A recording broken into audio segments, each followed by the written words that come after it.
Selamat siang pemirsa, saya di sini dengan Oriel dan di sini ada Abi. Hari ini kita akan membawakan berita mengenai pemilu presiden tahun 2024.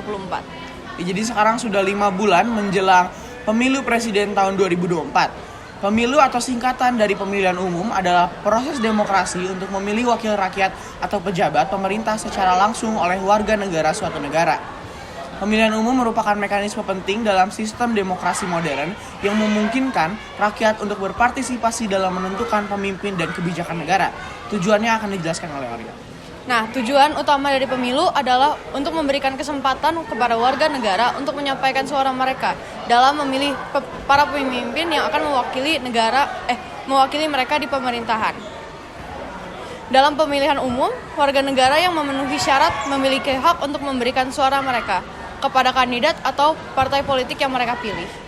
Hasil pemilu kemudian digunakan untuk menentukan siapa yang akan memegang jabatan politik, baik di tingkat lokal, regional, maupun nasional. Jadi pemilihan ini akan diselenggarakan pada tanggal 14 Februari 2004. Ariel udah tahu belum siapa aja kira-kira calon presiden yang akan ikut pemilihan presiden? Siapa aja ya? Jadi pertama itu ada Ganjar, Prabowo, dan Anies. Untuk wakilnya sekarang belum diberitahu. Sekarang kami akan berganti ke Ele yang sudah berada di tempat narasumber. Terima kasih. Silakan Ele. Selamat siang pemirsa, saya Cheryl dengan Prokatur di sini. Pak, saya izin untuk menanyakan beberapa pertanyaan mengenai pemilu tahun depan ya. Pertanyaan pertama, apa yang Anda tahu mengenai pemilu dan capres? Pemilu itu kan sistem demokrasi yang ada di negara kita ya, untuk memilih pemimpin, presiden, jadi diperlukan adanya pemilu ya, karena kalau misalkan kita menggunakan sistem musyawarah itu pasti akan melalui proses yang sangat panjang, bisa sampai 1 tahun dari pilpres dan sampai pemilu ya. Terus di balik pemilu ya pasti harus ada capresnya dong ya, karena kita di sini memilih seorang pemimpin ya.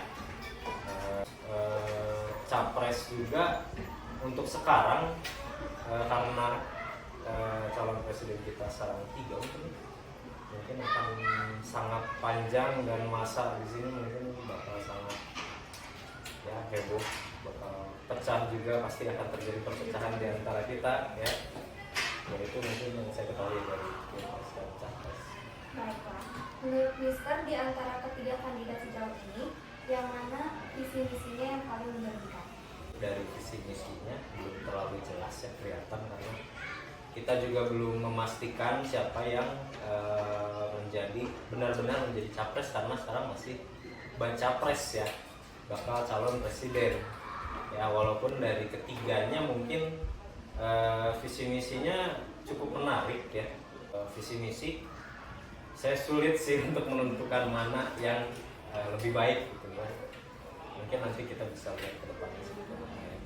Menurut Mister, bagaimanakah masa depan Indonesia di tangan capres jika mereka menang?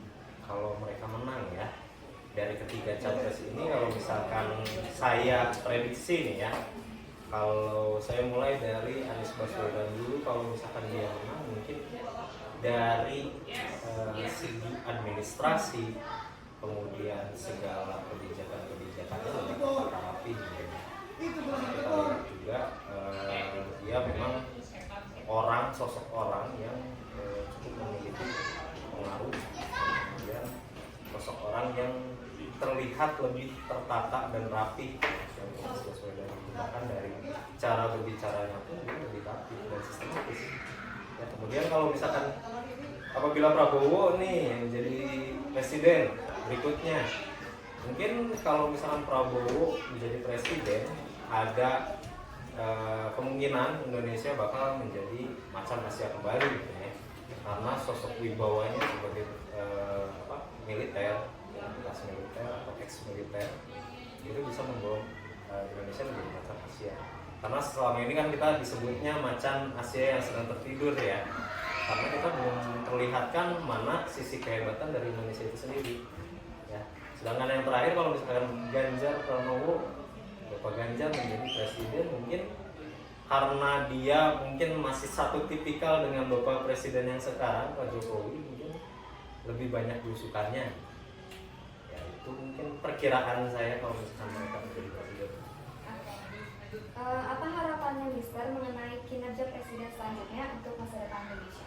Kayaknya saya harap mereka lepas dari ikatan kelompok atau ikatan golongan atau partai manapun.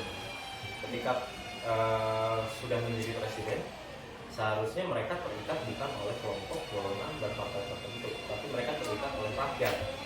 Karena presiden itu adalah satu amanah yang diberikan oleh rakyat kepada seseorang yang dianggap oleh rakyat itu sebagai seorang pemimpin. Saya harap untuk kedepannya siapapun itu yang menjadi presiden, lupakanlah hal-hal yang berbau-bau keterikatan terhadap sesuatu ya, secara berlebihan. Misalnya terikat boleh, jangan sampai kita contohnya kayak disetir oleh satu partai tertentu.